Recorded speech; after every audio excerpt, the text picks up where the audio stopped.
ఎన్నికల ముందు చెప్పాను, ఇప్పుడు చెప్తా ఉన్నాను. విజయం అనేది తథ్యం.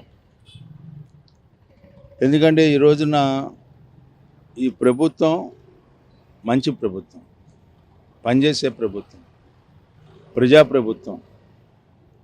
గత పాలనకి ఎవరైతే మద్దతు పలికారో వారికి ఓటేసేలాగా ఈరోజు ప్రజలు లేరు. ఎన్ని రకాలైన యుక్తులు, కుయుక్తులు, ప్రచారాలు ఏ రకంగా చేసుకున్నా కూడా ఈ రోజున నేను వ్యక్తిగా ఎమ్మెల్సీ అభ్యర్థిగా పోటీ చేస్తున్నాను తప్పితే ఈ రోజున ఓటేసే ప్రతి ఓటు కూడా ఈనాడు కూటమి ప్రభుత్వానికి ఓటేసినట్టుగా భావిస్తూ ఉన్నారు ప్రజలు.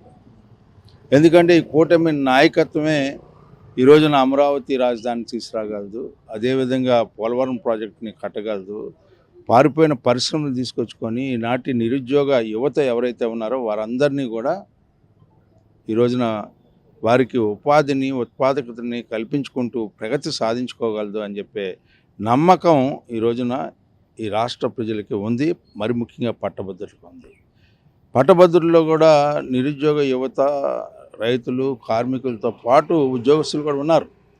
ఉద్యోగ సంఘాలు కానీ, ఉద్యోగస్తులు కానీ, ఎన్జిఓస్ కానీ, టీచర్స్ కానీ, వీళ్ళందరికీ కూడా గతంలో జరిగినటువంటి అన్యాయం ఇంకెప్పుడు కూడా జరగదు.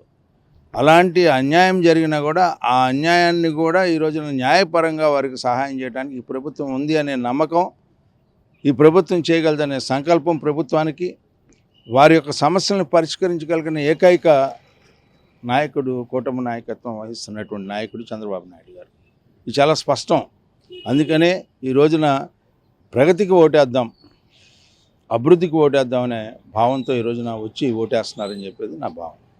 సో అయితే ఒకటి చెప్పండి, గ్రాడ్యుయేట్ ఎమ్మెల్సీ ఎన్నికలు అంటే హుందాగా జరుగుతాయి సార్. మొట్టమొదటిసారిగా క్యారెక్టర్ అసాసినేట్ చేస్తూ సో మిమ్మల్ని, మీ గురించి కూడా సోషల్ మీడియాలో చాలా దారుణంగా ప్రచారం చేశారు. నిజంగా ఇలాంటి సిట్యుయేషన్ ఎలా చూస్తారు? ఇప్పుడు దాన్ని వ్యక్తిగతంగా నేనైతే తీసుకోను. ఎందుకంటే ఆడలేక మధ్యలో ఓడని చెప్పుకుంటూ ఉంటాం. సమస్యను సమస్యగా మాట్లాడాలి, రాజకీయాన్ని రాజకీయం మాట్లాడాలి. రేపటి నుంచి ఎవరు మాట్లాడరు.